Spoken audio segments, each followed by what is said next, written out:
ये आपने न्यूज से या सोशल मीडिया से तो सुना ही होगा या देखा ही होगा कि पार्लियामेंट में वक्फ अमेंडमेंट बिल पास हुआ। तो आइए जानते हैं आखिर ये है क्या। क्या है वक्फ बोर्ड, क्यों इसके विरोध में आज मोर्चे हो रहे हैं, मार्च निकल रही है। तो नमस्कार, मैं हूँ भोर की कमल, स्वागत करता हूँ।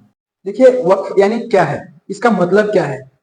देखिए, वक्फ का मतलब अपना अपना धन या अपनी प्रॉपर्टी को दान देना, या यूं कहे कि खुदा के नाम पर प्रॉपर्टी डोनेट करना। और वक्फ बोर्ड की स्थापना 1954 में बना था। वक्फ बोर्ड के स्टेट ने मिलकर 1964 में इसको सेंट्रलाइज करने की हिदायत दी, और बाद में सेंट्रलाइज हुआ भी, तो उसका नाम रखा central Waqf council of India.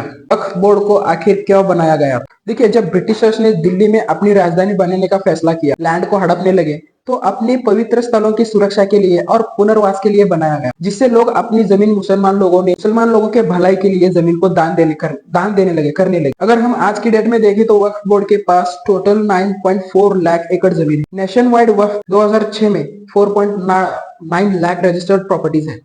इसका रेवेन्यू कैलकुलेट करने के बाद 6,000 करोड़ से भी ज्यादा निकलता है। अगर हम यूजुअली देखें तो 10% का मतलब है 600 करोड़ रुपए होना चाहिए, लेकिन वक्फ बोर्ड ने इसे 163 करोड़, जो कि 2.7% ऑफ रिटर्न दिया है। इस बात से, इस इंसिडेंस के बाद मिसमैनेजमेंट की वजह से ये मुद्दा बहुत ही हाईलाइट में हुआ।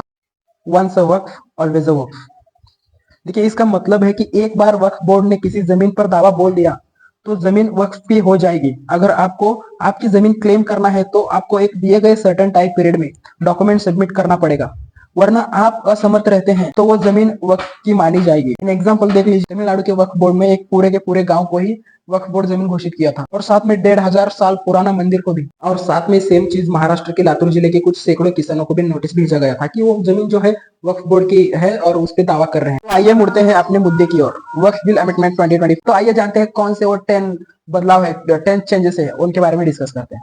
देखिए, पहला चेंज है, जिन्होंने मुस्लिम धर्म अपनाया है और कन्वर्ट होके 5 वर्ष पूरे नहीं हुए हैं, वो अपनी संपत्ति वक्फ को दान नहीं दे सकते। दूसरा, कोई भी व्यक्ति उसी जमीन को दान देगा जो उसके नाम पर रजिस्टर्ड है या उसके नाम से रजिस्टर्ड हो। तीसरा, लेडीज को भी वक्फ की जमीन की उत्तराधिकारी माना जाएगा, जो कि है अभी लेडीज को भी उस जमीन की उत्तराधिकारी जो है माना जाएगा।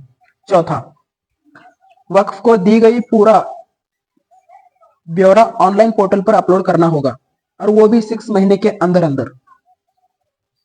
पांचवा, जिन सरकारी संपत्ति पर वक्फ ने अपना क्लेम करता है या क्लेम किया है, उस सरकारी संपत्ति पर अब वक्फ का अधिकार नहीं रहेगा। Sixth, central of Waqf board of India में 2 गैर मुस्लिम, 2 मुस्लिम महिला, एक शिया सुन्नी के लीडर और एक बोहरा और आगा खानी मुस्लिम के भी सदस्य रहेंगे। सातवां, अब शिया का अलग और सुन्नी का अलग वक्फ बोर्ड होगा। आठवां, वक्फ ट्रिब्यूनल के फैसले के खिलाफ 90 दिन में रेवेन्यू कोर्ट, सिविल कोर्ट और हाई कोर्ट में अपील करने का मौका होगा। नौवां, सेंट्रल और स्टेट्स गवर्नमेंट के पास वक्फ बोर्ड के खातों का ऑडिट होना जरूरी है, ऑडिट होना चाहिए, जिससे कि भ्रष्टाचार और बेईमानी से बचा जा सके, उनसे टैकल किया जा सके। 10वां, वक्फ बोर्ड सरकार को कोई भी जानकारी देने से मना नहीं कर सकता। ये 10 बदलाव जो है संसद में पास हुआ, जो कि इसके हित में 288 और इसके विरोध में 232 वोट्स मिले। मेजोरिटी वोटों से यह बिल पास हुआ।